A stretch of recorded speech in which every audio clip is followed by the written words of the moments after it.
Thank you very much and welcome to Connect PetTech, a pitch competition designed to bring together leading journalists with some of the most innovative startups in the pet industry.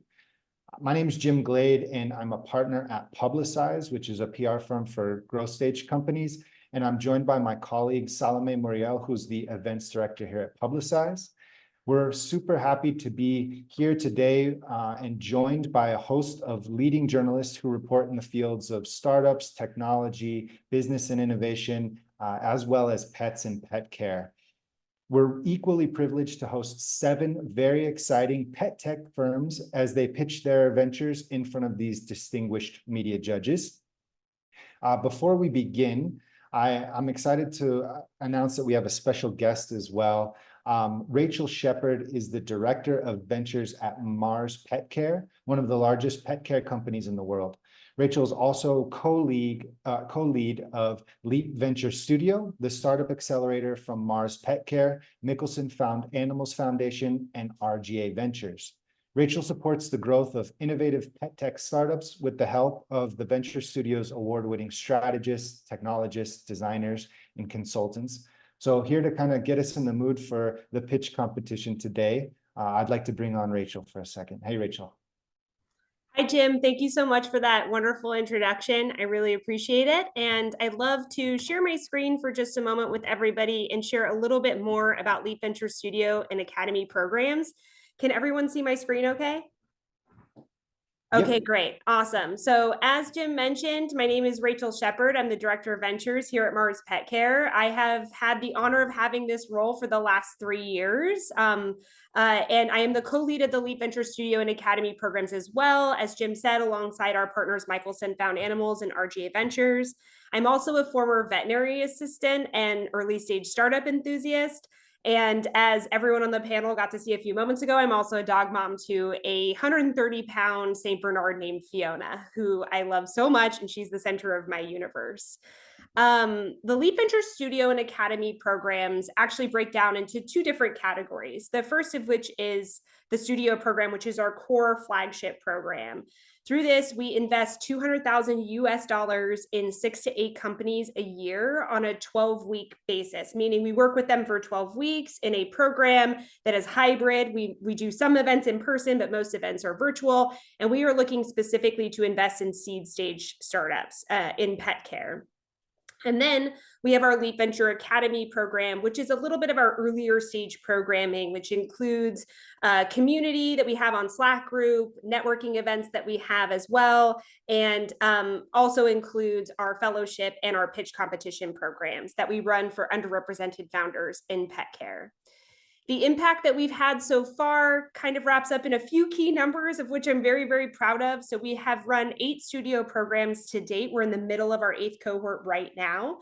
We've run 5 Academy Fellowship programs as well. We've done 1 LEAP Alumni Summit, which I think everyone from the LEAP group on the call here was able to attend last year. And that was an opportunity to get the larger community together after COVID and after the pandemic.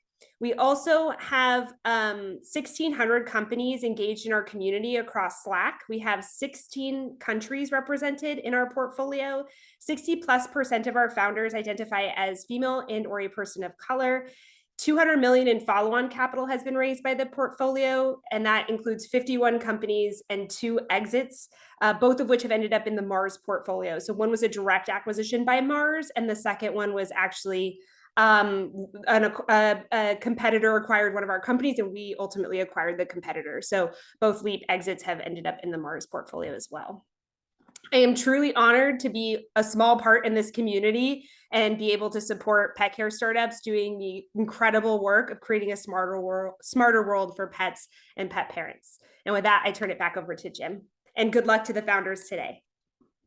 Thank you so much, Rachel, and congrats on everything that you've built over there with Leap Venture Studio as well. That's awesome. All right, folks, well, we'll go ahead and we'll introduce our media panel. Judges, when I read out your bio, if you wouldn't mind unmuting, come in and say hey so we can put a face to the bio. First up, we have Jennifer Kingson, who is a chief correspondent at What's Next, a leading newsletter that reports on innovation and the future of technology for Axios. one of the country's largest digital news outlets with over 20 million monthly readers and nearly 7 million newsletter subscribers. Before joining Axios, Jennifer spent 13 years at the New York Times, where she was an assignment editor across multiple desks, including business, science, as well as national news. So very pleased to have you here with us, Jennifer. Thanks for joining. Thanks. I write a lot about dogs, cats, and llamas. Awesome. Well, we have plenty of dogs on the call today. I haven't seen a llama yet, but one might come in. Next, we have Haje Kamps, who is a reporter and columnist for TechCrunch, one of the US's largest technology news publications. Among his many coverage areas, Haje also writes the popular Pitch Deck Teardown series, which candidly analyzes the pitch decks of startups and that have recently raised funding. In addition to TechCrunch, he also advises startups on their pitching techniques via his startup pitch guide. So we really couldn't have picked a better judge to have with us today. So Haje, thank you so much for being here. Yeah, awesome. I'm so glad to be here. It's really fun to get to spend some time watching pitches again. It's been a minute. I've been doing so much one-to-one work that performance pitching hasn't been one of the things, but I'm psyched about today. Thank you for having me. Thank you, and we're psyched as well. Thank you. Next up, we have Lindsay Beaton, who is the editor of Pet Food Industry Magazine, a monthly international business-to-business journal geared towards manufacturers and suppliers in the pet food industry. She also hosts a semi-weekly industry-focused podcast called Trending Pet Food, which focuses on current trends and hot topics in the pet food space. She's also a regular fixture at some of the pet industry's most important trade shows. So founders, you might see her around. Lindsay, thank you so much for joining us. Thank you very much. I am very happy to be here. I love doing this kind of thing and hearing what's up and coming and new in the space. So I'm looking forward to today. Awesome. No, we're super pleased to have you here with us. And finally, we have with us Katie Konyn, who is a writer, reporter, and regular contributor to Inc. magazine, one of the country's leading business news publications. Her work has also been featured in publications like TechCrunch, The Economic Times, Hacker Noon, and many more.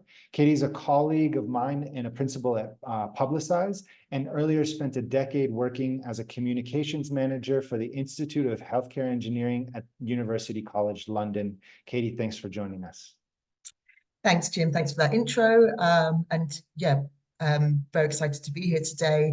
I love covering up and coming technology, and just from a personal sort of angle, really interested to see what's the latest in pet care.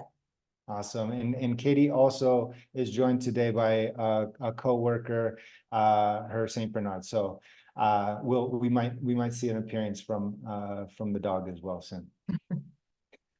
All right, guys. Well, thank you so much. Again, we're really honored, and it's a pleasure to host all of our media panel today. So without any further ado, we'll go ahead and we'll hop into the competition. Startups, as you know, you'll be pitching for 2 minutes. I will be timing you. After each pitch, we'll open up for 2 or 3 minutes of questions or initial feedback from the media panel. So to start us off today, we're happy to bring on Chan Namgong, founder and CEO of Oncotech. And forgive me, Chen, if I'm butchering the name of the startup as well, but I will pass you to the presenter role, and you should be able to share your screen. Awesome. Chen, are you with us? Okay, I can hear you now. Thank you, Jim. Hi, my name is Chan Namgong. I'm the CEO founder of Oncotech, where we develop accessible and non-invasive cancer screening tests for our dogs. Cancer is a leading cause of death in dogs, with 6 million annual diagnoses. The reason why cancer is a leading cause of death is most often due to late diagnosis. As any vet oncologist will tell you, the best chance of fighting cancer and extending our pets' lives comes from early detection and diagnosis. But that just isn't a widely available option to date. Current testing methods such as biopsies, ultrasounds, and x-rays are excellent at diagnosing cancer, but are too expensive or impractical for early screening. At Oncotech, we are pioneering a game-changing solution that's not only simple, but practical for at-clinic and at-home use. By using your analysis, we've created a process that's fast, accurate, and affordable. And this breakthrough empowers veterinarians and pet parents to take a proactive approach to their pet's health. The science behind our technology relies on these microscopic nematodes called C. elegans that can detect cancerous metabolites in dogs' urine. Our novel pen-pending process is able to quantify their olfactory neuronal response with high accuracy, which enables us to accurately assess the patient's risk of cancer. To date, we've tested over 800 patients, and we've been proven to accurately detect the 4 most common treatable canine cancers at 83% sensitivity and 96% specificity. And these results compare favorably with competitive blood tests. We are offering our tests in 2 ways. In business-to-business channel, we are working with over 130 hospitals in the United States and growing the counts every week. Additionally, we have a direct-to-consumer channel, making us the first and only company offering canine cancer screening tests directly to pet parents. We are at the start of a cancer screening revolution in companion animals, and we'd love for you to join our mission. Thank you. Fantastic, Chen. Great presentation. It's not easy to go first, but you did a really good job and came in just under time as well. So congratulations. Thank you. Practice. Yeah, sounds like you got it down pat. I see some hands going up already, so we'll start with Haje. Hey, yeah, great presentation. I was curious. I might be misremembering, but I think I saw something in Nature recently that nematodes aren't give huge amounts of positive, false positives. How are you dealing with that, or how accurate are your tests compared to the tests that have been peer reviewed? Sure, no, that's a great question. So the paper you're referring to is a group of scientists that are using the similar science with the human samples in Japan. The analysis is very different, and the technology is very different. And then we've created our own proprietary index value that separates the positive and to negatives. So our false positives is not where what they are dealing with in another company. So it's a very different application. Great answer. Thank you. Thanks, Haje. We'll go with Jennifer. Hi, Chan, you did a great job presenting, and there's such huge need in the market for a product like this. My questions for you are about the science. I looked at your paper.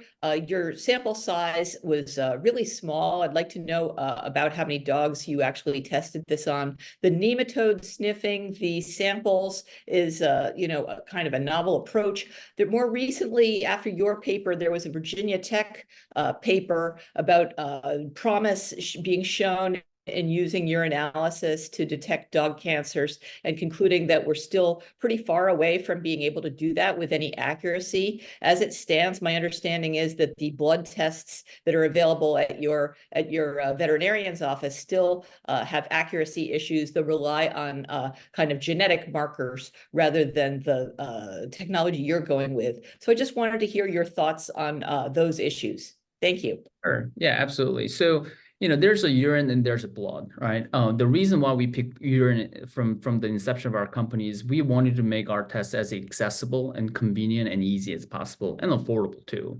The fact of the matter is, if it's a blood test, it can only be done at the vet clinic. It cannot be done at home. So there's an accessibility issue. The technology referring to by Virginia Tech University is a very different technology than ours. Our sample size, what we published in our paper, included about 40 cancer types and 40 non-cancer, and that's how we published that paper. But since then, we've actually used this test clinically to over 800 patients at the clinics, and also people that are purchasing our test directly online. And out of those cases, about 60% of cases, when owners actually agreed to follow with the X-ray ultrasound, the confirmatory diagnostic test, we were able to follow on those cases, and that's how we are able to come up with our sensitivity and specificity. And our sensitivity and specificity compared to blood tests is actually favorable, or if not better. We don't see ourselves as so Oncotech is meant to be a proactive screening test. It's not a confirmatory diagnostic test. What we see is we see ourselves as a first line of defense at the clinic when you, instead of waiting too late because that's what's happening right now, and that's why so many dogs are dying of cancer. If there's a way to detect cancer early enough and then confirmed by vets by diagnostic tests, then we can save our dogs a lot more. Thank you very much. You're welcome. Thanks, Jennifer, for the question. We have time for just one more question, so I'll go with Lindsay. Sorry about that, Katie. We'll definitely get to your question next time. Lindsay. Hi, Chen. Thank you very much for your presentation. It was very good, and you covered a lot of ground in a short period of time, which I always appreciate. My question is about real-world usage. So you said that there are already veterinarians making use of this test, and you're marketing it also as an at-home test. Do you see it being used more as a like a preventive screening measure with regular checkups for pets, or do you see it being used more when there's like a slight suspicion of cancer, but not necessarily, you know, with the affordability to do the whole battery of tests if you're not sure? And then how are you seeing veterinarians use it in real world context? Are they using it with suspicion, or are they using it just as part of a generalized screening? And in the future, how do you hope for it to be used? Sure. We are, so it is being used as a proactive measure, as well as if something is suspicious, they actually use our test to rule out cancer suspicion. So there are three types of pet parents we help at clinic as well as at home. The first type is people that want to do everything above and beyond to keep their dog around as long as they can, including cancer treatment, right? And in order to do that, they need to be able to, screen early enough. The second type is people, they may not necessarily want to put their dogs through cancer treatment because of the cost, invasiveness, age, but they still want to know because there are things they can do to provide better quality of life through supplements, mushrooms, CBD oil, Petcare, or just giving them more favorite treats. But they still need to know to decide which direction they need to go. And then really mostly the third type is people that just want to get peace of mind, because so many pet parents have lost their dog to cancer before in a sudden, horrific way that they weren't mentally or emotionally prepared for it. And they just definitely don't want to repeat that experience. So they want to be more proactive and preventative in their dog's health. And this is a way they can do that. Screening test is typically done to asymptomatic patients that are seemingly healthy. Like in human medicine, we do cancer screening tests at a certain age, whether it's a mammogram, PSA, and we do that not because we think we're going to develop cancer. We just don't want to put ourselves behind the 8 ball, right? We want to find out early enough that we have as many options as possible to treat cancer, because cancer is treatable. And canine cancers are treatable too, if you find early enough and then treat with the right options. All right, thank you so much, Chen. Great presentation, way to start us off. We'll go ahead and we'll bring up our next founder. I'll have Matthew Glassman, founder and CEO of Dr. Cuddles. Matthew, give me 1 second and I'll pass you the speaker role. Great. All righty, you should be able to share your screen, Matthew. All right. Jen, great job as always. Thank you, Jim. So I'm Matt Glassman, founder and CEO of Dr. Cuddles, a company that is reinventing the way pet parents care for their pets. In addition to growing up with 2 veterinarian parents, I'm also a board certified veterinary surgeon and hold an MBA from Wharton. Anyone that has a pet knows that it has gotten harder and harder to get in to see their veterinarian, and the cost of veterinary care is skyrocketing. Unfortunately, this is only going to get worse, with Mars Petcare forecasting a 30% shortage of veterinarians by 2030. So how can we overcome this shortage of vets? By doing what human medicine has done for the past century, outsourcing responsibility to the people that are closest to the source of the issue, pet parents. As humans, when we have minor health issues, our first stop is not the emergency room or our veterinarian. Our first stop is our medicine cabinet or pharmacy for self-directed over-the-counter therapies. This is not the case in veterinary medicine today, and it's time for us to catch up. Dr. Cuddles and our advisory board of veterinary specialists are bringing pet owners first of their kind at-home medical solutions that can be delivered when and where care is needed most, saving pet owners money and providing them peace of mind. In October 2023, we launched our brand-defining product, Ready Rescue, which is a revolutionary first response emergency detoxifier for pets when they eat something toxic at home. You can think of it as an EpiPen for when pets eat chocolate, grapes, raisins, human drugs, THC. With accidental pet intoxications being the #2 reason pets visit the emergency room, Ready Rescue is the one first aid must-have that should be in every single pet owner's home. We've had a tremendous response to Ready Rescue. Since launching in October, Dr. Cuddles is on track to more than 20x our annual run rate, reaching 10 million by the end of 2024. Over the next 12 months, we're adding 8 pet over-the-counter products to our 5 existing first response care products. We're a natively D2C company that's currently expanding into physical and digital retail to make these life-saving products available to everyone. So thank you in advance for helping get the word out about us and helping Dr. Cuddles save pets, alleviate the veterinary industry strain, and empower pet owners to care for their pets smarter. Thank you. Matt, thank you so much. Very cool. Yeah, very cool idea, and congrats on all the growth too. That's fantastic. Thank you. Hands are springing up. So we'll go with Jennifer and then Katie. Thanks, Matt. Great to hear your presentation. Your products are so attractive and intuitively appealing. My question is about Ready Rescue. It seems like some of your products are probably pretty easily available at Petco, but this one distinguishes itself. But you're talking about a range of different toxins to dogs that my understanding is veterinarians treat in different ways. So if your dog consumes chocolate, you might need an emetic, whereas if your dog consumes grapes, it's a different kind of issue. Tell me how this product works and how you would, is it an emetic? Is it something else? How does it, tell me about the science behind it. Thanks. Yeah, it's a great question. And there is definitely some confusion amongst vets who have learned for the past 20 years that this is how you're supposed to treat this or that. But when it comes to an intoxication, there's kind of 2 ways that you can get rid of the problem, right? So you mentioned one where that you can get them to puke it out. The other way, which is the activated carbon, activated charcoal way, is to give them something that binds the toxin and prevents the body from absorbing it and carries it out. So there are some vets that, I would argue erroneously, are still wanting to make their dogs, their patients vomit. But there are multiple studies that show that it's not effective. So the most recent was a 2012 study with the JVEX, the emergency critical care, that showed that when you give them hydrogen peroxide at home, it works. It brings up the toxin 60% of the time. And 60% of the time, it brings up 45% of the toxin.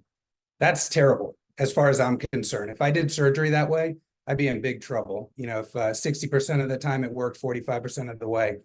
So with Ready Rescue, I've not found a dog that won't readily ingest it. There are some concerns with normal activated carbon or charcoal causing electrolyte disturbances or binding up their GI tract. And those are not issues with this charcoal. It's super clean and easy to administer at home. And those are the properties that have historically made activated charcoal really not practical for home use. Thank you. Yeah. Thanks, Jennifer. We'll go ahead with Katie. Thanks. Thanks, Matthew, for a fantastic presentation. I've definitely been experienced firsthand dog intoxication, so I'm really interested in this product. My first question was is sort of related to your customer education, because in some cases you might not have seen what your dog's ingested or whether it is even an issue that they've ingested something. They're just symptomatic. So is there any detail on how you might offer sort of client education on when is the right time to use this product? And my second is on sort of accessibility. What sort of price point are we talking about for this product?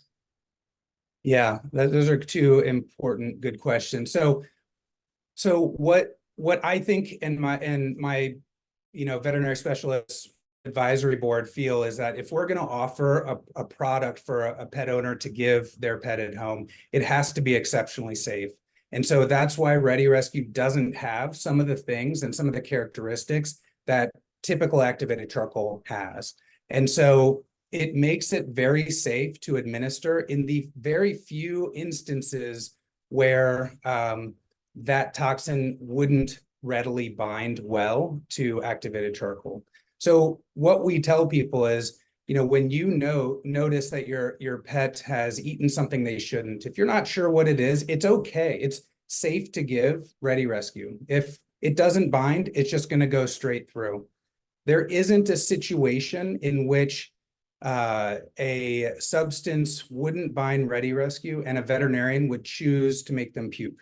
Those substances that aren't good for charcoal typically are absorbed so fast that there's really nothing that you can do at that point other than supportive care at your veterinarian. And it's very important for us that this is not a replacement for veterinary care. Eventually, with enough studies, that might be something that a place we can get to. But this is more of like, CPR before you get to the hospital, or EpiPen type of situation. In terms of accessibility, each box treats up to 90 pounds of animal. And our cost right now is at $129. We typically offer about a 10 to 20% discount. When we kind of get our marketing machine going, I want to see this product at $99. We're also going to launch in a couple months a single unit that would be perfect for brick and mortar retail. That's going to be around $39.99 for a 30-pound pet.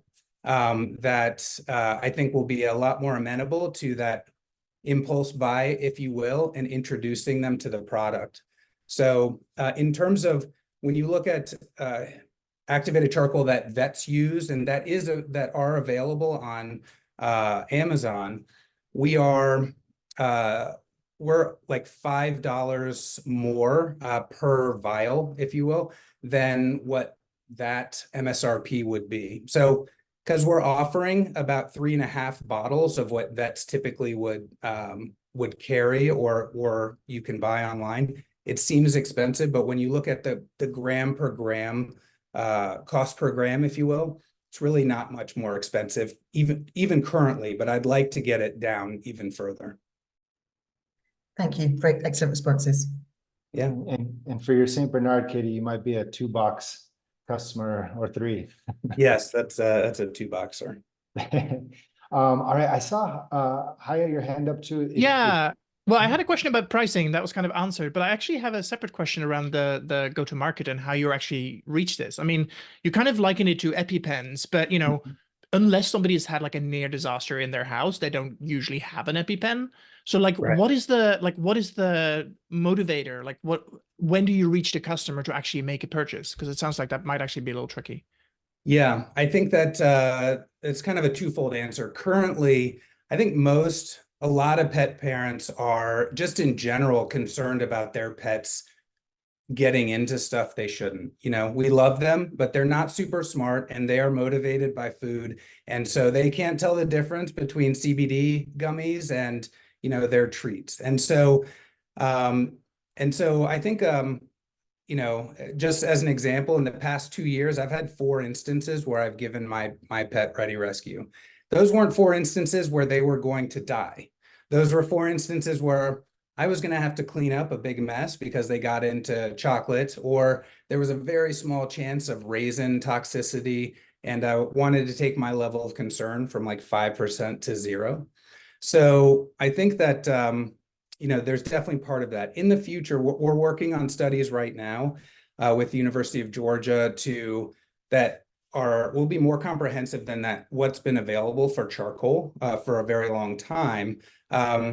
That will basically look at how much THC does 1 gram of Ready Rescue absorb, how much ibuprofen, heart medications, chocolate, all of those types of things. So we'll have a lot more data.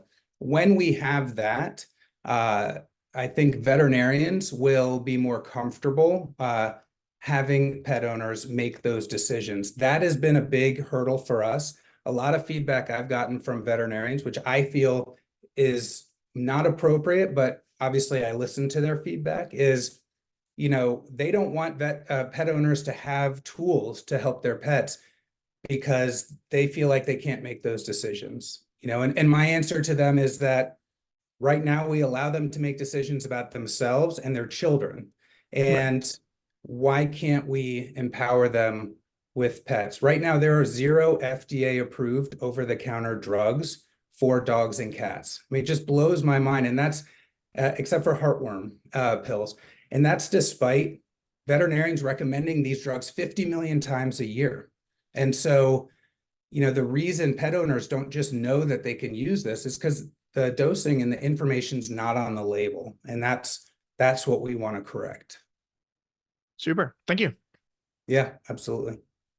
Matt, great presentation. Thanks so much for sharing with us. Thank you. Appreciate it. All right, folks, we're going to bring up our next founder, Ayaz Amaraf, CEO and co-founder of Dosti. Ayaz, give me 1 second and I'll pass you the presenter role, sir. Okay, cool. All righty, you should be able to share your screen now.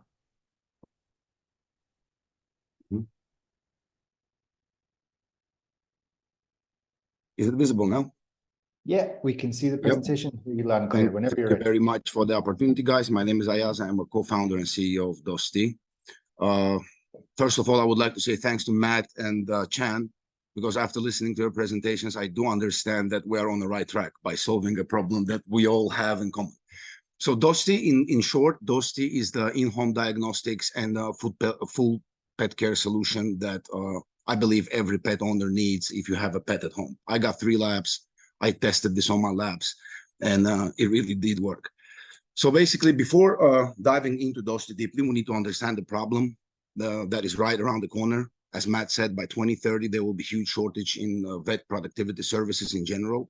Current ratio of vet per pet in the world is 1 vet per 2,508 pets, and that's just dogs and cats. And as you understand, that's a very rough estimate because the spread of vets and pets is not really even. 44 million pets didn't visit vet last year alone in USA, and that was due to several reasons. And 2 of those reasons is the distance that the pet owner has to cover. And the second one was the price that he has to pay for the services. The bad thing about this problem is the problem is not going away, at least anytime soon, because the yearly increase in dogs and cats at homes is 10 to 15 million, whereas the graduates of the vet schools, the average is 36,000 vets graduating. So you already have a ratio of 1 vet per 333 pets at the graduate stage. So we all in desperate need of the in-home diagnostic solutions that are powered by the artificial intelligence that is built around your pet specifically to guide pet owners through some symptoms that can be treated at home, or at least that make you understand what the problem is before you see the vet. Dosti is split between 2 main sites, one of them being our star feature, the symptom checker. So basically at home, you can check your pet across 60 various most popular symptoms for dogs and cats and guess more probable causes and less probable causes with the content and specific guidance of what to do next. I have to say that Dosti is not a replacement for vet. Dosti is actually assistant, because once you go through the symptom checker, once you understand what is happening to your dog, you can send the answers to your vet, so vet can guide you through with the next steps. Or in 70% of the cases, you can actually treat a lot of causes at home, just like for us humans. Once you know what to treat, it becomes easier to treat it. Besides the symptom checker, we have various widgets that help us understand your pet better and help us to kind of make sure that you have the smooth experience upbringing your pet. So we have widgets that span across healthcare and lifestyle, knowledge base with 500 vet approved articles in our database, medical card that keeps track of everything from your vaccines to your surgeries, the nutrition and supplement guide, the tutorials and weekly activity log that tells you what to do with your pet on a weekly basis across several subjects. And second. Yeah. model is very simple. We have a freemium. All features are free. Basic features, $69.9 a month, and $3.99 for a single check within the symptom checker if you need one. Thank you very much. If you have any questions, I would love to answer. Yes, thank you so much. I know it's a lot to pack into a short amount of time, but you did a great job. So thank you very much. Jennifer, I see your hand raised, so please take it away. Thanks. It sounds like a lot of fun, and I bet that pet owners would be glad to have such a helper. I'm just concerned that you're competing with Dr. Google. What do you offer that I can't find just as easily by Googling it? Yes, sure. There are two things with Google and ChatGPT. First of all, let's say if your dog coughs, yeah, that can be caused by 10 to 12 various causes, and some of them are very, very dangerous. So if you go and type in "my dog coughs," you get the huge span of everything from flu to cancer, and you have to be able to navigate yourself to find the right symptom. In Dosti, you've been asked 10 to 12 questions, and then on the background, the system eliminates and assigns the probability rate to the cause that your dog most probably having right now. So that actually saves you time. Second thing is the verified content. So if you go to Google, you type "my dog coughs," you will get a bunch of different literature, and some of it is not verified. Yes, some of it is just somebody's thoughts, that somebody tells you how to treat your dog at home when your dog is coughing. Whereas in Dosti, the whole content and all the questions that you get inside the symptom checker are vet verified. We've been actually putting that together with a team of 14 vets from United Kingdom, led by Dr. Joanne Woodnut. So we have a huge team working on that, and everything is verified, which is actually tops us if you look at Mr. Google. Thank you. No problems. Thanks, Jennifer, for your question. We'll go with Lindsay and then Haje. My question is about the food tracker aspect to your app. So one of the big things in pet food is ensuring that pet owners know how to properly feed their pets in terms of amounts, how they're able to read the labels, things like that. It's a constant education struggle in the pet food world. So what does the database behind that particular tracker look like? Do you have the labels from different brands of food? Can pet owners add it in? Can they adjust it for age, activity level, that kind of thing? Because I see there's kind of like how much you should be feeding and what the caloric intake should be. So how adjustable and customizable is that particular aspect? Thank you very much for the question, Lindsay. And yeah, everything is actually tailor fit for your dog. So once you register at Dosti, you go through 15 questions that include your food as well, what you feed your dog. Is it a raw, is it a wet, or is it a dry? Then you have a drop-down list with pretty much all the available brands that you can select from. You can also indicate the amounts you give your dog and when the pack was opened. So it helps Dosti to alert you when you will be running out. So if you're feeding your dog, let's say 500 grams per day, and your pack is 12 kilos, so we know when the food gonna run out, and we're gonna alert you for that. What you see on your screen right now in the first screenshot, what to feed each day, that's actually the feature that we work on right now. That's a raw food calendar. We are putting that together with the professional nutritionists.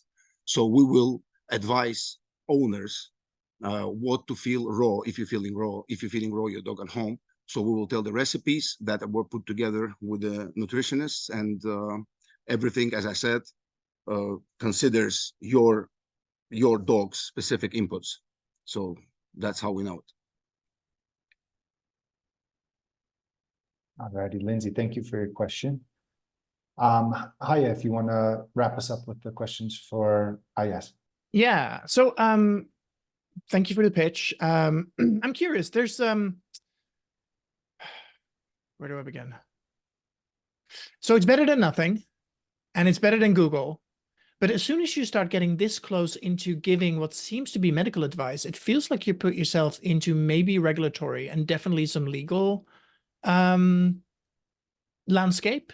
Is that on your radar at all? Like, do you need to be regulated in any way, or like, how do you make sure that as you take over the US, you don't get sued to smithereens when a pet gets misfed or mistreated somehow? Yes, thank you for your question, Haje. And the answer is quite simple. As I said, we don't replace the professionals, and we never advise on the specific treatment itself. We always advise to go and see the vet. Even if you have a regular flu that can be treated at home, that's your decision to make. We just tell you that it seems that you have a regular flu.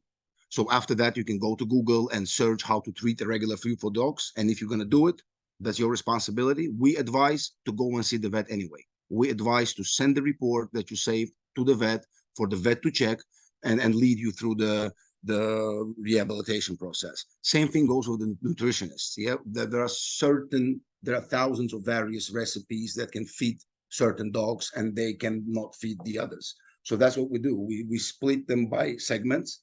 Let's say the allergic dogs, the fit dogs, dogs that train professional, dogs that just sit at home, basically do nothing, and we provide several recipes for that. But again, we advise you to see the nutritionist to check those if you need to.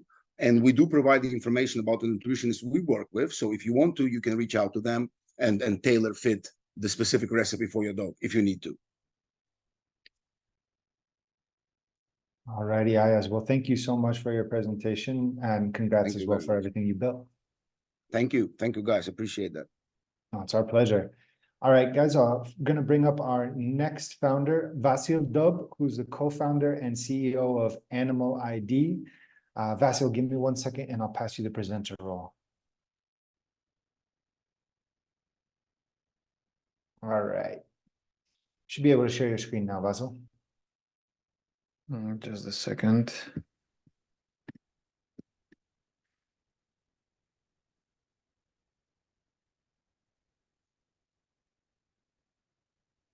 Can you see my screen now? Yes, sir. And hear loud and clear too. So whenever you're ready. Okay.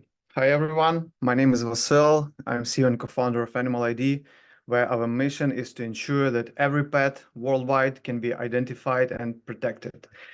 And of course, nowadays pets are family members more than ever. If they go missing, it's like the end of the world for their owners. And unfortunately, millions of pets still go missing every year, and most of them are never found. And that's where we step in. We are experts in pets identification, and we provide a comprehensive platform featuring next generation of ISO microchips, scanners, ID tags with QR codes, and the whole digital ecosystem that's accessible through our special Petcare app. And with us, pets can be identified or found, if this is the case, much easier and faster. We use freemium business model. Main safety features are free of charge and some are limited. Our premium subscription is $60 annually or 5 monthly. And we have a unique B2B go-to-market strategy. For example, thousands of vets identify pets using our microchips. And we are the only company in the world that is synchronized with 3 largest pet search engines. And we provide first in its class scanner for microchips that makes pet registration or search with just 1 scan away. So it's directly integrated into the search engine. At the same time, we distribute large amounts of QR ID tags in partnerships with other brands. For example, Colors brands embed our QR codes directly into their products, turning every color into a potential lifesaver and driving tens of thousands of users to our platform. We extend this collaborative approach to pet food manufacturers, retailers, maximizing our reach without spending millions of dollars to advertisement. And in closing, let me share one of the recent projects we are really proud about. I'm originally Ukrainian, so after the Russia invaded Ukraine, in collaboration with large US companies and international animal welfare foundations, we protected over 300,000 pets at no cost. And please meet Max, a cat that was stolen by Russian troops in Bucha city and found a few weeks later, thanks to his animal ID tag and profile in Belarus, after the Russia were kicked off of that area. And it's just one of thousands of happy stories of reunion and hope. And these stories are not just our achievement, they are a call to action, and together we can protect every pet. Let's make this possible. Thank you. Wow, that's wild, Vasil. That's amazing. Thank you so much for sharing that, and really cool stories as well. We'll go ahead and we'll open up for any questions from the media panel. We'll start with Jennifer, please. Thanks, Vassal, and I'm so glad Max was found. I Thank would you. hate for Wilson to be lost. She's right here on the table. My question is, what are you selling exactly? Is it a microchip scheme? You also mentioned collars and food, so I wasn't sure exactly what your product is, and what's the competitive landscape for it? My understanding is you take your animal to the vet and they microchip it and put it in a database and you're done. How does your system, is it an entire ecosystem to itself? Can you put it in context for me? Thank you. Yeah, thank you for your question. So main identifiers that prevent pets missing is microchips and ID tags. And so we have a B2B2C go-to-market strategy, and we work directly with vets and shelters. So we distribute microchips for them. And yes, they use our microchips.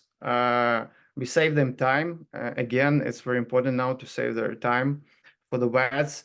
And at the same time, the user step into our ecosystem because we provide the most useful digital profile and the app where they can manage that.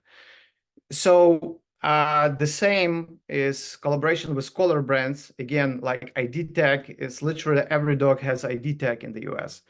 And so we make it more accessible when we collaborate with collar brands. We work directly with brands, B2B, and they put a tag to every collar they sell.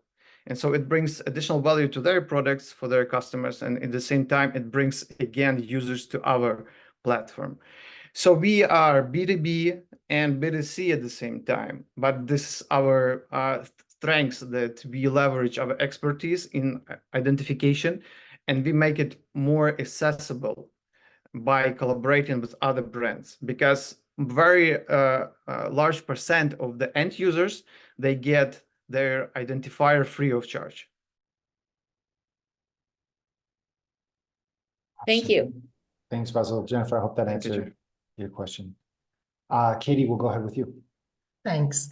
Thanks, Basil, for presenting this interesting product. I think my first question is a bit of a follow-on from Jennifer's, because I'm not sure if I still quite understand the difference between your microchip and what's currently available on the market. For example, my dog's microchipped, but if she's lost, unless someone takes her to a vet or a shelter to scan her, I don't get there's nothing automated. There's no GPS. I don't know where she's gone unless someone, I'm lucky enough that she's found and taken to a shelter. So I wanted to just get a bit more detail on what differentiates your chip from what's currently on the market. And my second question is about the regulatory standards of your chip. So for example, if I want to travel with my pet, I have to make sure that the chip is it adheres to ISO regulations, international standards, international organization standards. So if I want to go to the UK or somewhere else, the chip has to fit those regulations. Does your microchip adhere to that, or is it part of a separate regulatory system, or what's the difference between what's currently out there for microchips? Thank you for your question. So yes, definitely, we provide only ISO microchips, and we are the members of international organizations, and we even consult sometimes governments of the countries regarding implementation of ISO registration of pets. We have more advantages for vets, and in the same time for their customers, so for pet owners. We now use microchips that can also be with a thermo that can measure temperature. Okay, and so we have a scanner. At the same time, when any vet use our scanner to scan the microchip, it makes a search automatically in these 3 search engines, not just in our database, but everywhere in the world. And if the pet is not registered and actually we have a large problem in the market that almost a half of pets that are microchipped, their chips are not registered. And so it means that this microchip will not work. And so this is the solution for this half of the market. When the vet will scan using our scanner, any kind of microchip, not just ours, it will automatically propose to the vet to register this chip in our system. And that's how we get the user again, and we protect pets. And so all this use cases is very important because the microchip is 15 digits unique number. And so right now, all the scanners in the market, you need to scan with the scanner and then to input by your hands to some search engine, 1 second or third one. In our case, with just one scan, you can be sure that the microchip number is correct and it will be automatically checked everywhere in the world. And one more important thing is that we distribute to our customers the scanners, we provide them free of charge. Thank you very much. Thank you. All right, Vasil. Well, congratulations, and thanks again for sharing, and really cool stories also related to your projects. So thanks so much. Thank you. All righty, folks. We're gonna bring up. We've kind of hit the second half of the presentations. So just a quick PSA for the media panel. If you could remember to keep scoring in real time, that's awesome. I think most of you are.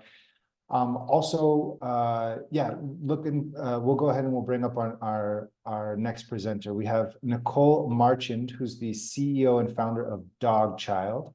Hello. Nicole, you with us? Hey. Yes, yeah, I'm here. Hey, good to see you. Let me go ahead and give you the presenter role. All right, you should be able to share your screen now, Nicole. Perfect. Okay. Awesome. Whenever you're ready, Nicole. Okay, awesome. I'm Nicole Marchand, the founder and CEO of Dog Child, the leading recipe community for dog parents. There's a new generation of dog parents questioning how and what we feed our dogs. And I am one of those dog parents. As my dog Charlotte aged, she stopped eating kibble, and after trying many different options, I turned to home cooking, and she absolutely loved it. Thinking I was the best dog parent in the world, I mentioned my new regime of home cooking recipes off the internet to my vet, and I got a stern lecture on just how difficult it can be to ensure your dog is getting all the right nutrients when cooking. After doing more research, I was shocked to discover that 95% of recipes online lack essential nutrients. And this is when Dog Child was born, an online recipe community and suite of products that make cooking for our dogs simple, nutritious, and delicious. We release weekly vet and nutritionist approved recipes from treats to meals and sell products such as nutrient mixes that make home cooking easy and healthy. Home cooking is a massive shift in the pet food market, with 25% of pet parents doing some sort of home prepared food. Since launching over a year and a half ago, our community has grown to over 200,000 active dog parents with a monthly reach of 1 million. Our community isn't just large, it is also growing rapidly at 5 to 10% a week. Dog Child is now the go-to source for recipes for your dog, from birthday cakes to crock pot meals. So how do we make money? We sell our home cooking products online, in addition to advertising and paid partnerships with brands who want to access our highly engaged community. We also recently launched nutrition consults for dogs that require custom recipes. Our team has over a combined 100 years of pet experience. Myself, I worked in finance the last 15 years and was the founder of a successful investor relation firm. We have a team of top nutritionists and vets that ensure all our recipes are nutritionally balanced. We have a group of value-add investors and partners who see home cooking as a large opportunity. In conclusion, Dog Child is now the leading recipe community for dog parents, growing at a fast pace. We'd love to have you join us in changing the way we feed our pets. Thank you. Thanks so much, Nicole. Some of those pictures of your ingredients look better than what I cook for myself at home. So thank you so much. It's delicious. We'll go ahead and we'll open up for questions from the media panel. Haje, you had your hand up first if you want to go ahead. Yeah, sure. Extra bonus points for lots of cute animals in your pitch deck. I always love that.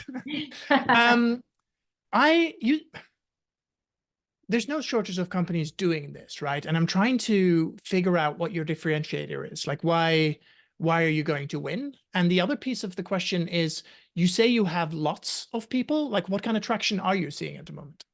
Yeah, so I think what's different than us than other recipe communities is we're taking it a human approach like you would do when you were looking to cook for yourself. So we have pre-made recipes online that you can find, whereas a lot of the other companies, you have to input, you know, I'm looking for this ingredient, I'm looking for that ingredient.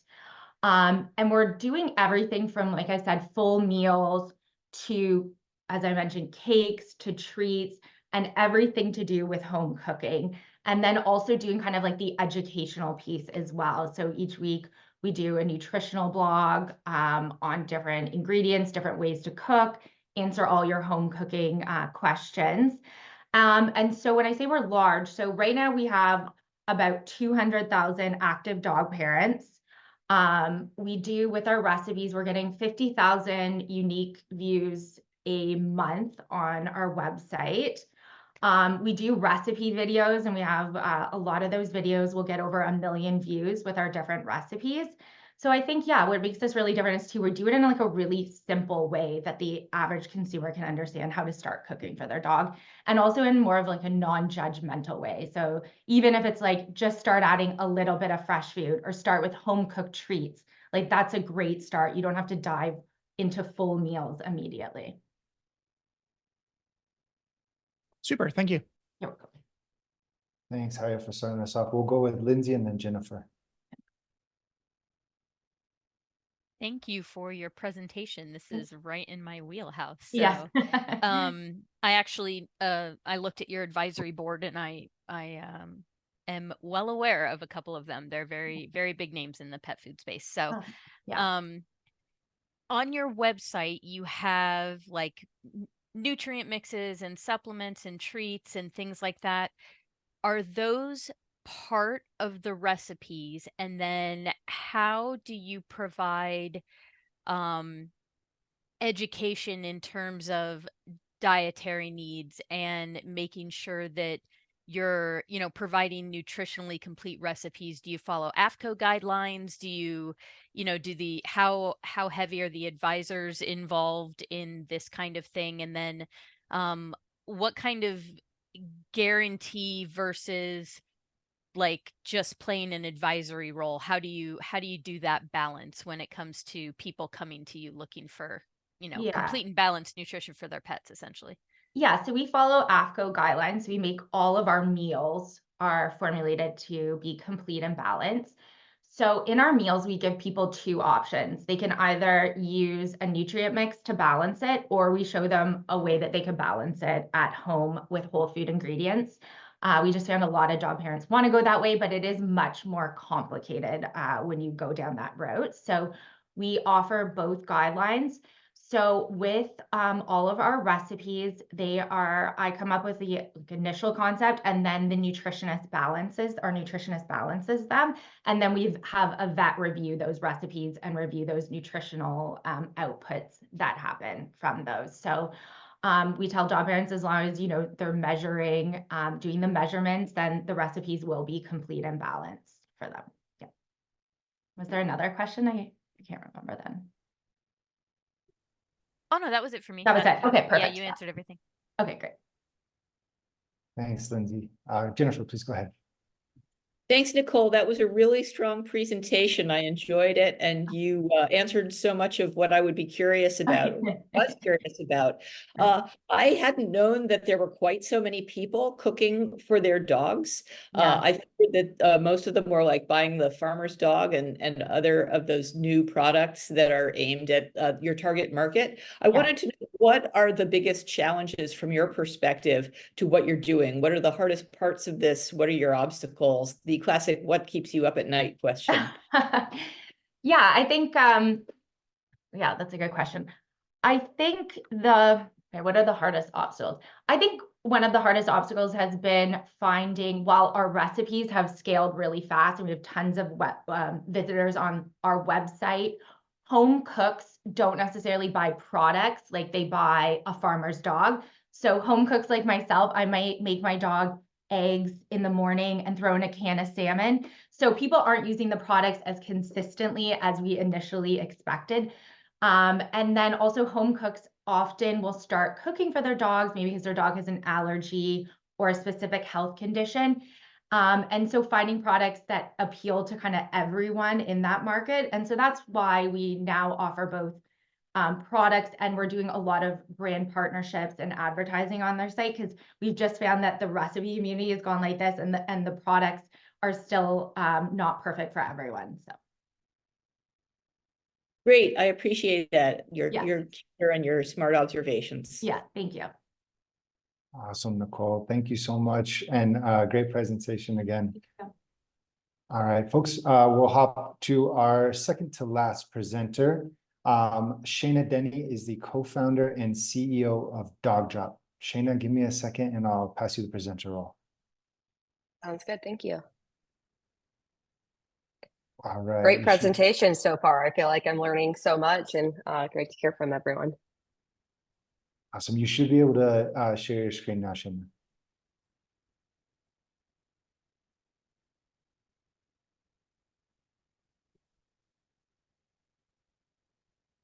Put this on.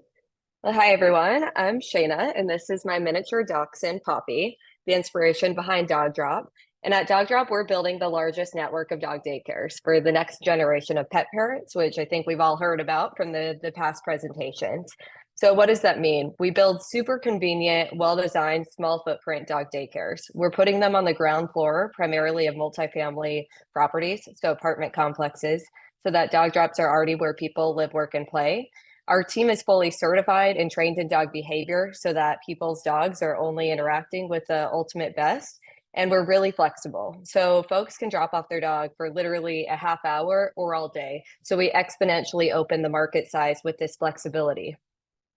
We're a female and LGBTQ founded team, and we brought on an amazing group of franchise experts. We're franchising as well as part of our growth strategy. We're backed by the best. I'm sure you all met Rachel, so excited to have been working with her and the Leap folks for a handful of years, as well as some other great investors that have worked with Pet, and also building some of the biggest names in households such as A Liquid Death and beyond. So today in the landscape, dog daycare is essentially a commodity. I started Dog Drop because I ended up taking my dog to dog daycare, and 6 months later realized I didn't even know the name of the place.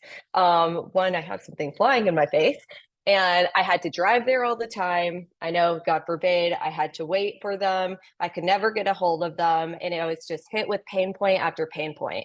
And essentially, these locations are not quite scalable. They're massive 7,000 to 10,000 square foot warehouses. I'm sure many of you have driven by some of these off the 405 or whatever market you're in. So we're doing to dogs what Starbucks did to coffee in terms of location, consistency, and technology. We've exponentially opened that market size, and actually last month, our average member spent around $241 at our locations.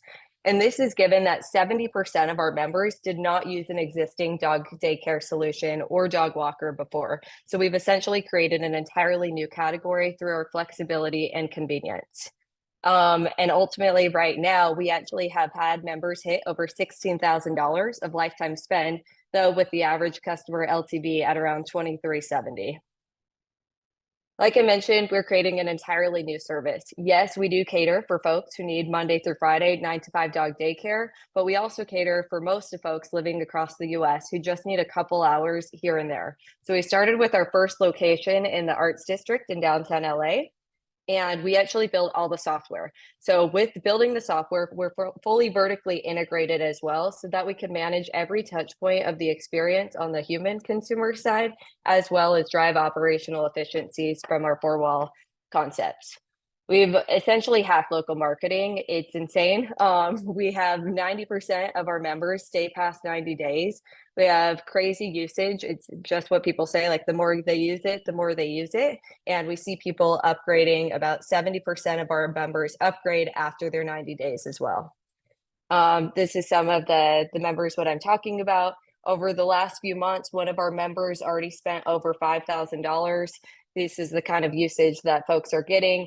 Our newest location in Denver opened, and within 90 days, actually, we hit over 150 monthly members with the average spend upwards of 200.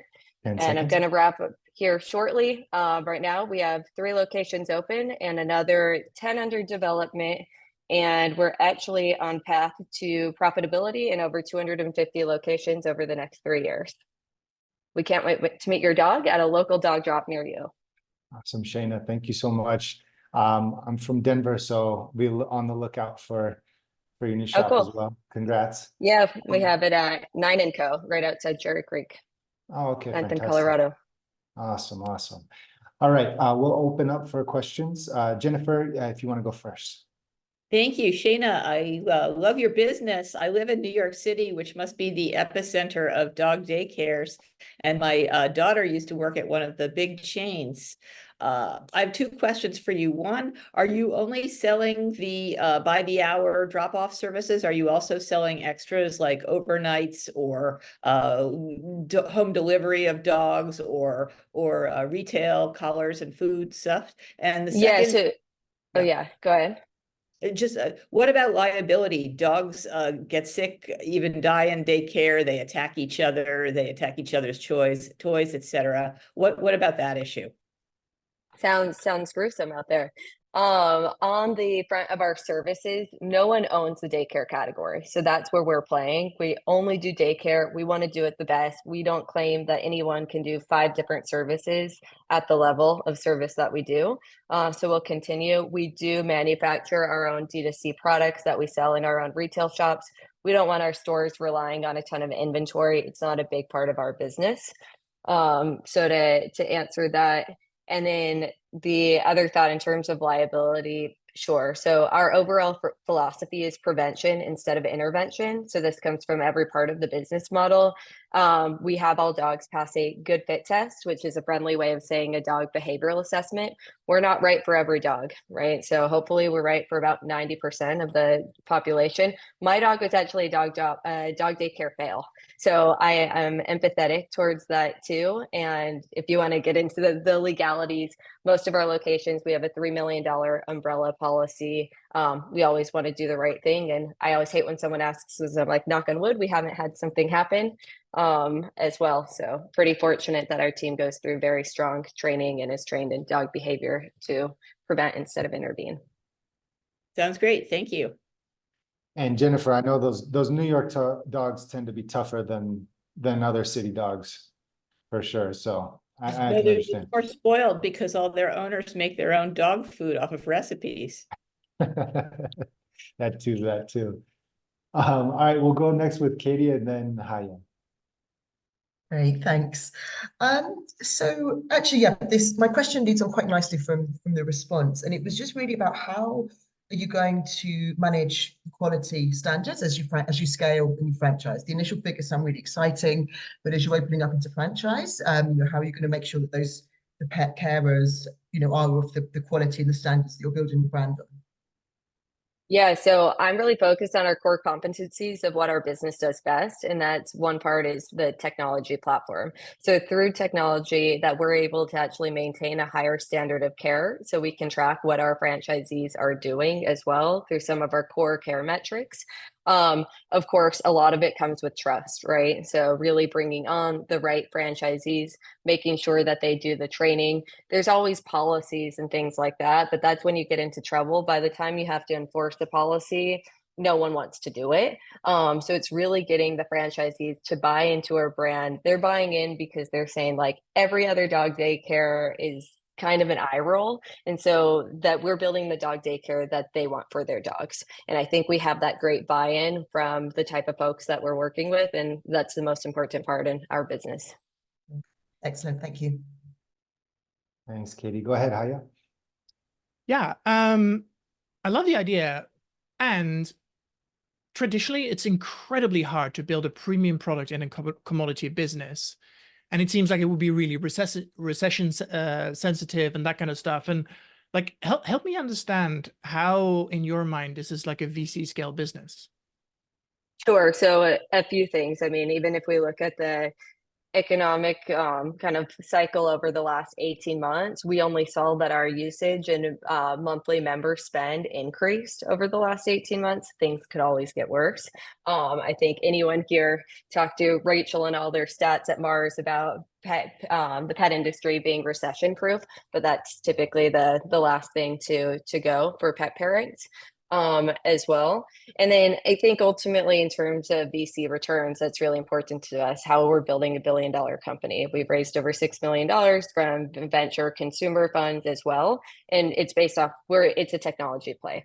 So as much as we're on the outside, it's a great experience for pet parents and we provide these dog daycares, we build all the software that operates our locations. We get all the data we know the flea and tick protocol from every dog. We know their vaccinations. We know what dog food they eat. I think a lot of people out here love dog food too.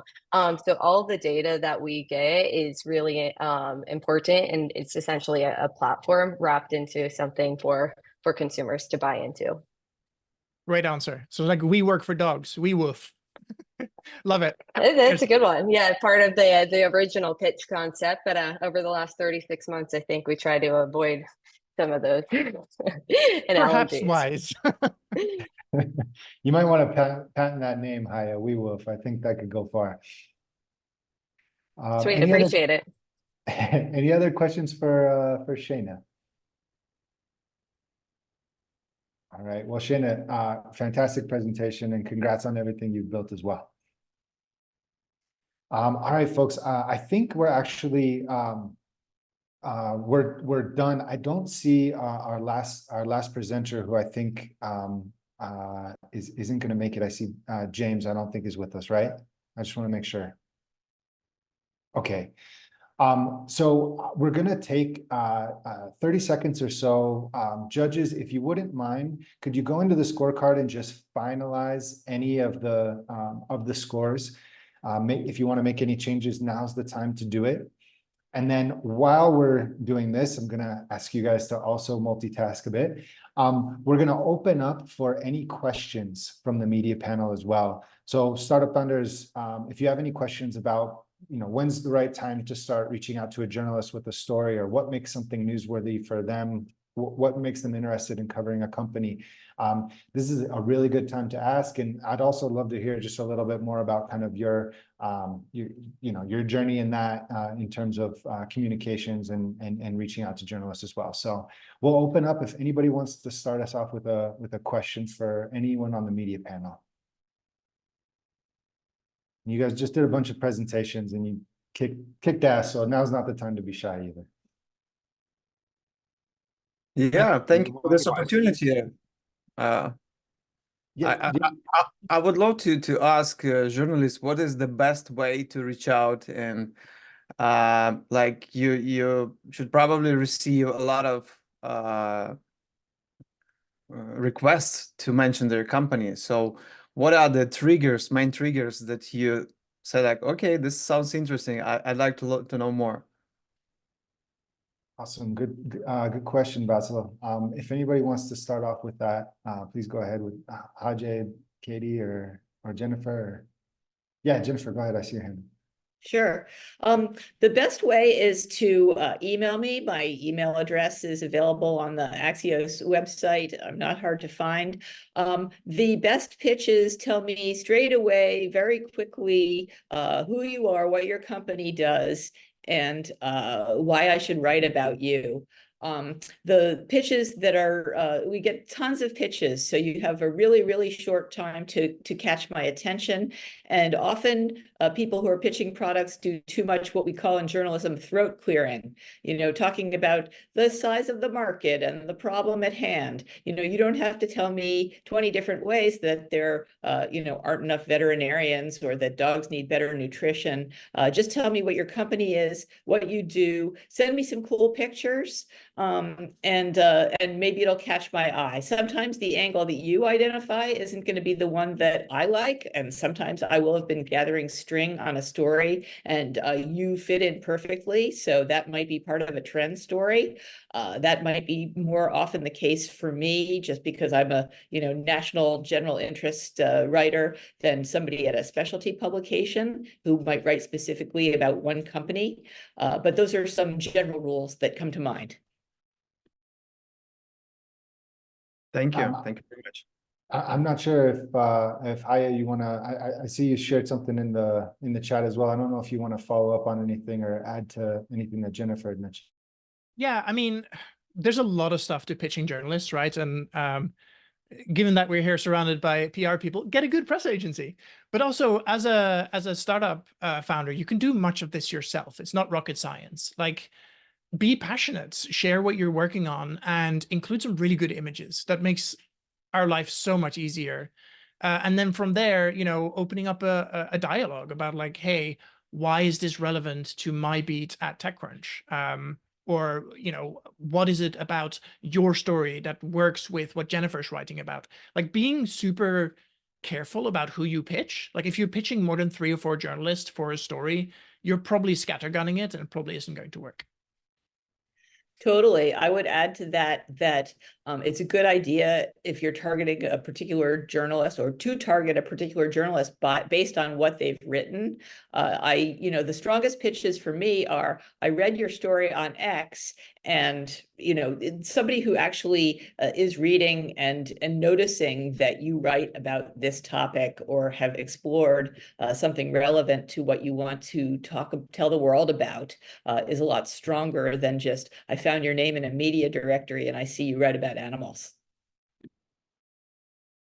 Yeah, I wanna reinforce all of that too. Know your audience, please.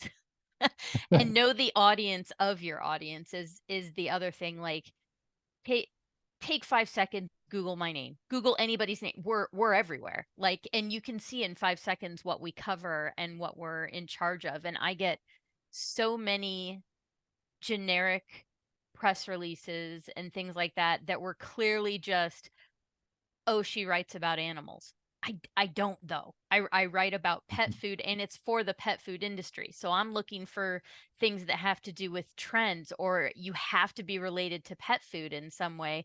And I get all this other stuff, and it just clogs up my inbox, and it would just take, not even 30 seconds to find me. My magazine's called Pet Food Industry Magazine. Like, it's not, we really didn't go the creative route with the magazine name, but I know that everybody just gets bombarded with press releases and pitches and things. And it just takes a few seconds, and knowing that somebody found me specifically and knows enough about me to know why they can be relevant to me is a huge deal. And I'm much more likely to respond or even point you in the right direction. If I'm not the right person, I know other people, and I'm happy to send you in the right direction if you've taken the time to, do 10 seconds of research.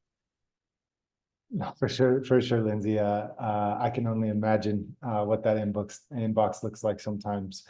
No, thank you guys. I think 2 big takeaways from that are obviously, do your research. And then do your research. Make sure that you're reaching out to somebody that is gonna care about the industry that you're in. I see Ayaz has his hand up too. Ayaz, if you wanted to share a quick question. Yep, thank you very much, Jim. Jim, that's not really a question. I just want to say thanks one more time to all the journalists and my fellow founders. Thank you very much for the time. We're relatively new to this community. We've been around for a couple of months only, and I really appreciate the opportunity to talk to you guys, to get all the valuable feedbacks from you. Thank you very much. I'll be definitely reaching out to some of the founders for the means of cooperation, because I do see how we can cooperate together and maybe launch even stronger products, and bring more benefits to the pet owners. Thank you very much one more time. Oh, thank you, Ayaz. No, it's a pleasure. It's been really fun hosting everybody, and really actually blown away by the talent here today. So congratulations to all of you guys as well for sharing. We might have time for one more question before we announce the winners. If anybody wants to ask a question of Jennifer, Haje, Lindsay, or Katie. I'm curious, is there just like a pet peeve that either PR pros or founders do that really irks you in terms of communicating with you guys? How much time do you have? Give me the top 1, 2. No, seriously. The pitches that like I'm somebody and talk to me in plain English. The pitches that really get under my skin are the ones that start out with some global observation followed by a string of statistics sourced to 12 different places. You're sending me a research paper, not a media pitch. I just love ones that cut to the chase and tell me, I represent Dusty, and we are an app that helps you with all aspects of your pet's health, and here are three bullet points that we do. Give me something informal that's conversational and has a direct CTA or call to action. No, great advice for sure. I'm not sure, Haje or Lindsay, if you guys have any pet peeves as well. Yeah, I can dive in. I mean, there's my email address has been out there for a while, and so I get a god-awful amount of pitches, and it's just astonishing to me how little research people do. And it's gotten to the point that I've actually blacklisted a whole bunch of startups and PR agencies that just gets filtered straight to spam at this point. I mean, there's stuff I might cover, and then there is stuff that is so far outside of my coverage area that I'm like, it's a waste of my time to even look at the emails. And I also know that a bunch of journalists share these lists. So don't be that guy. Don't be that lady. It takes so little time to think about who you actually want to talk to and then talk to them. The same thing is true for pitching to VCs, right? You're not going to scattergun to absolutely everybody when you're trying to raise money. You just know it's not going to be successful. So do the same amount of research and find out, like, okay, who's the top 3, and then focus your attention there. I think that makes a lot more sense for your time, but also for just everybody else. It's there's a line where at some point it just becomes rude. And yeah, I will blacklist you because that's who I am. No, for sure. And I like how you drew the line between communicating with journalists and communicating with VCs, and the similarities there for sure. What's interesting, I mean, there's a pretty well-trodden path from journalism to venture capital, right? I mean, the downside for me is that I lose some hours if I write the wrong story. The downside for a VC is that they lose a couple of $1 million. So, the impact is different. But the basic skill set and the figuring out what's worth taking a closer look at, there's a lot of similarities there. And, I do a lot of work working with founders, specifically advising about how to reach out to VCs. But as all of the words that I'm sharing with them come out of my mouth, I'm realizing they're very, very similar. Right, for sure. And I wouldn't cut yourself short on the impact either. I mean, look at Theranos, look at the media coverage surrounding there, and there was plenty of. I mean, we should have caught that one a bit earlier, I think. But sure, we'll take the praise. No, for sure. All right, guys. Well, again, thank you so much for sharing that with us. If anybody wants to connect afterwards, of course, we're happy to do so. If anybody has any follow-up questions or anything like that as well. But in the interest of time and getting these journalists back to work, we will go ahead and we'll announce the winners. So I'll go ahead and I'll announce the 3rd, 2nd, and 1st place winners. And founders, feel free to unmute, come on, and say a couple words. Also, I'd invite everybody right now to unmute and give them a round of applause as well. It's not easy to come up here and present, and honestly, I'm really blown away with everybody. So first up, in 3rd place, we're really happy to announce Chan Namgong, founder and CEO of Oncotect. Chan, congratulations. Thank you. I appreciate it. Thanks for the opportunity. Great presentation and really important work you're doing too. So thank you so much. Thank you. All right, folks. Next up, we actually have a tie in 2nd place. This doesn't happen very often, but we do have a tie. So I'd like to congratulate both founders. First, Shayna Denny, and co-founder and CEO of Dog Drop. And then second, Matt Glassman, founder and CEO of Dr. Cuddles. Good job, guys. I don't know if anybody wants to go further. Shayna, you want to say something? Oh, thanks, everyone. Appreciate everyone's time. I know people are busy, so it's exciting for us to learn from other founders. Everybody did a great job, and yeah, really appreciate everybody's time. No, you guys rocked. It was really awesome to have you guys with us. All right, folks, and in our first place, let me see here. Really happy to say that it's Ayaz Ahmedov, CEO and co-founder of Dosty. Ayaz, congratulations, sir. Thank you very much, guys. I appreciate that. Thank you. Really, I'm touched. I don't know what to say. It's like I won the Oscars. Seriously, I don't know what to say. That's the first time for me. I really appreciate that. Thank you very much for the trust and support. Oh, no worries. Well, you won't be partying with Leonardo DiCaprio after, but you may be partying with your pet. Yeah, I got a lot of pet parents to party with, so I'll do that. Awesome, guys. Well, congratulations, Ayaz, again, and also all of the founders that presented today. You guys did a fantastic job. And a big thanks to Rachel Sheppard as well from Mars Petcare and Leap Venture Studio. Thank you so much for sharing with us everything that you guys are working on. And then a big round of applause, if I can get one again, for our media panel. Jennifer Kingson, Chief Correspondent at What's Next from Axios. Haje Kamps, who's a reporter and columnist at TechCrunch. Lindsay Beaton, editor of Petfood Industry Magazine. And Katie Konyn, contributor at Inc. Magazine and others. Guys, thank you so much for being here as well.